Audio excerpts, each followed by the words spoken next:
بات جو لوگ اپنے مال خرچ کرتے ہیں دن میں رات میں کھل کے چھپ کے، ان کا اجر اللہ کے ذمے ہے، اور ان پر نہ کوئی خوف ہوگا اور نہ یہ غمگین ہوں گے۔ یہ بہت بڑی بشارت ہے سخی لوگوں کے لیے، مال خرچ کرنے والوں کے لیے۔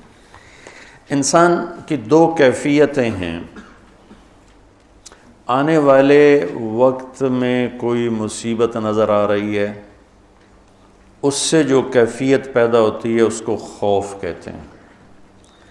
گزری ہوئی مصیبتیں اور مشکلیں اور پریشانیوں پر جب کوئی خیال آتا ہے اور ایک کیفیت بنتی ہے، اسے حزن کہتے ہیں، غم کہتے ہیں۔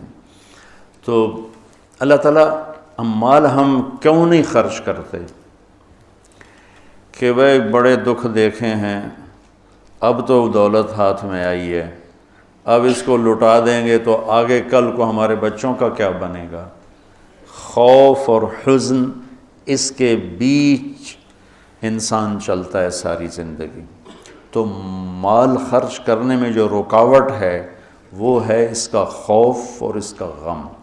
تو اللہ تعالیٰ لا خوف علیہم ولا ہم یحزنون، تم اللہ کے نام پہ دو، نہ تمہیں کبھی خوف آنے دے گا نہ تمہیں کبھی غم آنے دے گا۔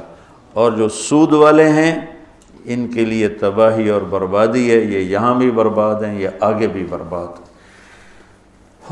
میں نے کل بھی بتایا تھا کہ پرسوں کہ سود خور اللہ کے نبی نے دیکھا معراج میں لوگوں کو سزا مل رہی ہے۔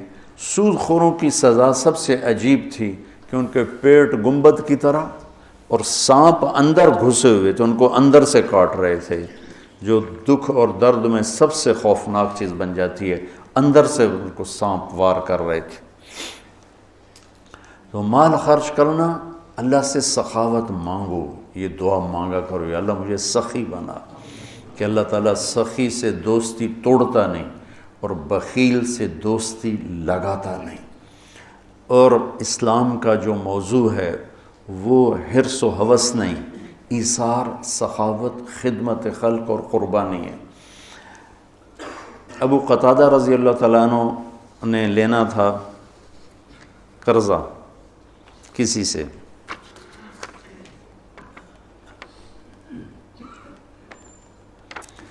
وہ لینے ان کے گھر پہنچے، وہ گھر چھپ گیا، تو باہر کھڑے ہو گئے، انہیں زور زور سے آواز دی، باہر نکل، مجھے پتہ ہے تو اندر ہے۔ وہ نکل نہیں رہے تھے کہ مانگے گا، میرے پاس ہے نہیں۔ جب انہوں نے بہت اصرار کیا تو باہر آ گیا۔ تو آپ نے فرمایا کیوں چھپ رہا ہے مجھ سے؟ کہا میں تنگ دست ہوں، ادا نہیں کر سکتا۔ تو ابو قتادہ رونے لگے اور فرمایا جاؤ، معاف کیا۔ پھر فرمایا کہ جو اپنے قرض خواہ کو مہلت دے یا معاف کرے، اللہ تعالیٰ اسے قیامت کے دن اپنے عرش کا سایہ نصیب فرمائے۔ اور ایک عجب حدیث ہے کہ اللہ کے نبی نے فرمایا بنی اسرائیل میں ایک شخص تھا، وہ اللہ کے سامنے پیش کیا گیا، تو اللہ نے پوچھا کیا لائے ہو؟ اس نے کہا تیرے لیے کچھ بھی نہیں لایا۔ پھر اللہ نے پوچھا کیا لائے ہو؟ کہ یا اللہ ایک رائی کے دانے کے برابر میں تیرے لیے کچھ بھی نہیں لایا۔ اللہ نے پھر تیسری دفعہ پوچھا کچھ تو سوچو کیا لائے ہو؟ کہنے لگا کچھ بھی نہیں لایا۔ پھر کہنے لگا ایک بات ہے، اگر تیری بارگاہ میں کوئی اس کی قیمت ہے تو۔ اللہ کو تو سارا پتا تھا۔ اللہ نے پوچھا کیا؟ کہنے لگا تو نے مجھے مال دیا تھا تو میں تجارت کرتا تھا، لوگوں کو مال اٹھواتا تھا، جو پیسے نہیں دیتا تھا اور دے سکتا تھا تو میں اسے تنگ نہیں کرتا تھا کہ پیمنٹ پہنچاؤ، میں اسے مہلت دیے رکھتا تھا، جب دے ٹھیک۔ اور جو تنگ دست ہو جاتا تھا، کوئی نقصان ہو جاتا تھا تو میں کہتا تھا چلو اس کو معافی کر دو۔ تو اس پر اللہ تعالیٰ نے فرمایا تو میرے جیسا بننا چاہتا ہے، یہ تو میری صفت ہے کہ میں اپنے بندوں کو معاف کرتا ہوں، مہلت دیتا ہوں، چل بس اسی پر تجھے جنت کا فیصلہ، نہ نماز، نہ روزہ، نہ حج، نہ زکوٰۃ، نہ ذکر، نہ تلاوت، کچھ بھی نہیں، صرف اللہ کے بندوں کے ساتھ۔ اب یہ مزاج شریعت ہے۔ اور سود کیا ہے کہ اگلے کا خون نچوڑ لو، اس کی رگوں میں جو بہتے والا خون ہے وہ بھی نکال لو۔ تو سود خود غرضی، حرص و ہوس اور لالچ کی بنیاد پر ہے، اور اسلام ایثار، قربانی کی بنیاد پر ہے۔ مدینے کے نبوی دور کی کیا زندگی، ایک صحابی نے بکرے کو ذبح کیا، اس کی سری ایک گھر بھیجی، اس نے کہا ہمارا تو آج کی روٹی ہے، اس کو دے دو، وہ اس کے گھر چلی گئی۔ انہوں نے کہا ہمارے گھر آج کا کھانا ہے، اگلے کو دے دو، وہ اگلے گھر چلی گئی۔ انہوں نے کہا ہمارے پاس آج کا کھانا ہے، اگلے کو دے دو۔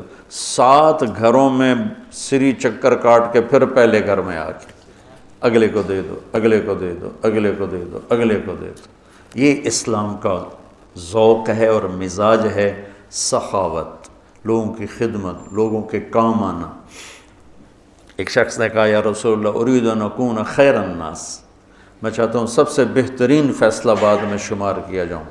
تو آپ نے کہا کن نافعا للناس تکن خیر الناس، لوگوں کو نفع پہنچایا کر تو سب سے اعلیٰ درجے کا، سب سے بہترین انسان بن جائے گا۔